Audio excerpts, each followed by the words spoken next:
Salam Bapak Ibu Saudara-saudari yang saya kasihi di dalam nama Tuhan kita Yesus Kristus. Jumpa lagi dengan saya di channel Belajar Memahami Alkitab pada saat ini. Dan pertama-tama kita mengucap syukur karena begitu sempurnanya kasih Tuhan dalam kehidupan kita ini, sehingga sampai saat ini kita masih menikmati berkat-berkatnya yang begitu melimpah dan kita rasakan. Amin. Jadi saudara, langsung saja kita masuk ke topik pembahasan kita pada saat ini, yaitu ketidaktaatan terhadap perintah yang tidak saleh. Sekali lagi, ketidaktaatan terhadap perintah yang tidak saleh. Oke, sekarang kita memaknainya dulu ya, seperti apa pemahaman kita terhadap topik ini. Ketidaktaatan terhadap perintah yang tidak saleh berarti orang yang memerintah identik dengan pemegang otoritas yang kedudukannya lebih tinggi dibanding dengan orang yang dia perintahkan, ya. Bisa diidentikan dengan seorang pemimpin, ya, seorang raja. Tetapi seorang yang diperintahkan atau orang yang lebih rendah kedudukannya tidak melakukan suatu sistem aturan yang diberlakukan oleh atasannya. Kemungkinan hal ini dapat menyebabkan risiko yang terjadi terhadap seorang yang diperintahkan apabila ia tidak melakukannya, kan begitu? Namun kita harus mengetahui bahwasanya perintahnya di sini tidak saleh, atau mungkin bisa diidentikan dengan kejahatan, ya, kesalahan, perintah yang biadab, perintah yang tidak pantas di hadapan Tuhan.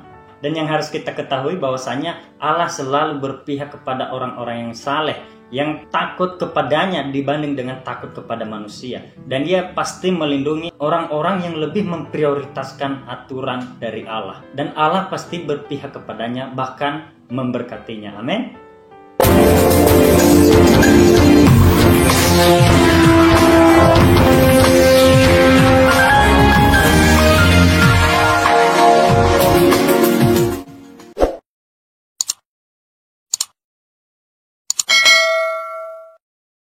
Baik, langsung saja kita baca ayat firman Tuhan yang menjadi dasar pembahasan kita pada saat ini, yang terambil di dalam kitab Keluaran pasal 1 ayat 15 sampai ayat 22.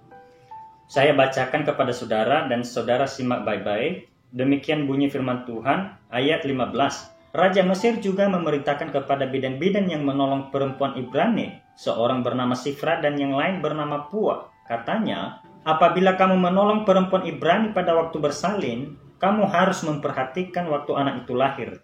Jika anak laki-laki, kamu harus membunuhnya. Tetapi jika anak perempuan, bolehlah ia hidup. Tetapi bidan-bidan itu takut akan Allah dan tidak melakukan seperti yang dikatakan Raja Mesir kepada mereka dan membiarkan bayi-bayi itu hidup.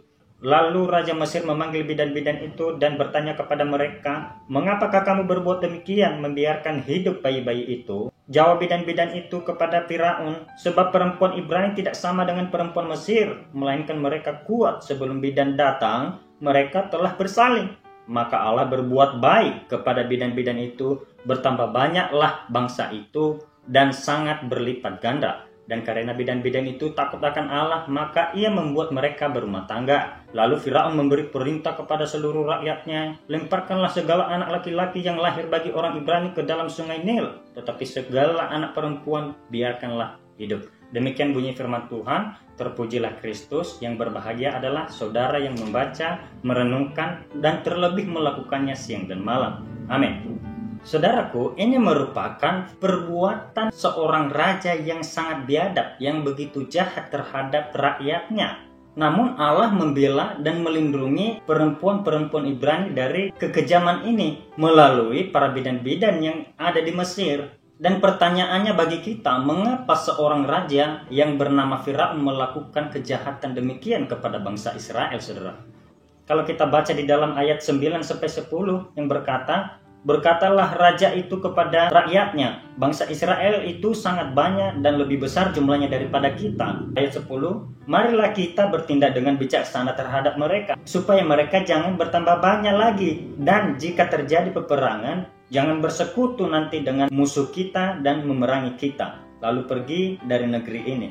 Jadi artinya Firaun ketakutan atas perkembangan, atas bertumbuhnya bangsa Israel ini yang begitu cepat, yang begitu banyak, saudara. Takutnya nanti kalau justru malah bangsa Israel ini memerangi bangsa Mesir, menguasai bangsa Mesir. Jadi dia ambil suatu kebijakan yang salah dengan membunuh bayi laki-laki dari perempuan Ibrani ini. Tetapi dengan pertolongan Allah dan perlindungan Allah yang sangat dahsyat, ia memakai para bidan-bidan ini untuk tidak menaati perintah dari Firaun tersebut. Kalau kita baca di dalam ayat 17 tadi yang berkata demikian, tetapi bidan-bidan itu takut akan Allah dan tidak melakukan seperti yang dikatakan Raja Mesir kepada mereka dan membiarkan bayi-bayi itu hidup. Para bidan ini saudara bisa saja lebih berpihak kepada raja mereka karena bidan ini orang-orang Mesir sendiri saudara ya. Tetapi mengapa mereka lebih berpihak kepada perempuan-perempuan Ibrani? Ternyata para bidan ini juga orang-orang yang takut akan Allah saudara. Orang-orang yang saleh, dan kemungkinan para bidan ini bisa dipercaya oleh Firaun untuk melaksanakan niatnya terhadap perempuan Ibrani tersebut. Perlu kita tahu bahwasanya perintah dari Allah itu lebih berkuasa dibanding dengan perintah manusia di bumi ini saudara. Kita bisa juga belajar bagaimana konsep para rasul yang salah satunya Petrus dan Yohanes, di mana di saat mereka diperhadapkan di mahkamah agama, pengadilan tertinggi saudara. Petrus yang sebelumnya orang pengkhianat. Kalau kita lihat bagaimana Petrus yang sebelumnya ia menyangkal Yesus di hadapan perempuan saja dia takut saudara. Tetapi karena Petrus ada dorongan keberanian dari Allah Roh Kudus sehingga ia memberitakan dan menyatakan perbuatan-perbuatan Allah yang ajaib yang adalah Yesus Kristus. Dan di saat Petrus dan Yohanes dibawa ke pengadilan tertinggi di mahkamah agama, para ahli Taurat melarang mereka untuk meneruskan memerintahkan Injil di mana-mana ya. Karena bagi mereka menyaksikan kebangkitan Kristus itu suatu hal kebodohan saudara.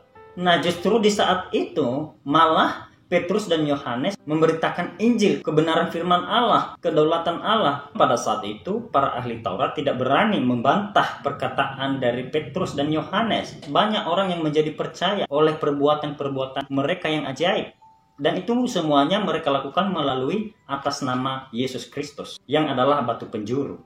Saudaraku, kita perlu tahu bahwasanya tidak satu pun kuasa di bumi ini dapat menuntut kita. Apalagi kalau memaksa kita untuk berbuat dosa terhadap Allah kita yang agung. Sekali lagi, apabila takut akan Allah yang memerintah di dalam hati kita, maka hal ini akan melindungi kita dari jerat rasa takut yang berlebihan terhadap sesama kita manusia. Amin. Lalu saudara, bagaimana kedua para bidan ini membela dirinya ketika mereka dituduh karena ketidaktaatan mereka di dalam ayat 19? Saya tidak melihat untuk meragukan kebenaran alasan ini. Sudah jelas bahwa orang Ibrani sekarang sedang diberkati dengan bertambahnya jumlah mereka, sehingga perempuan Ibrani mengalami persalinan yang begitu cepat dan mudah. Baik ibu maupun anak tetap ada dalam keadaan yang sehat, yang sehingga jarang membutuhkan pertolongan para bidan.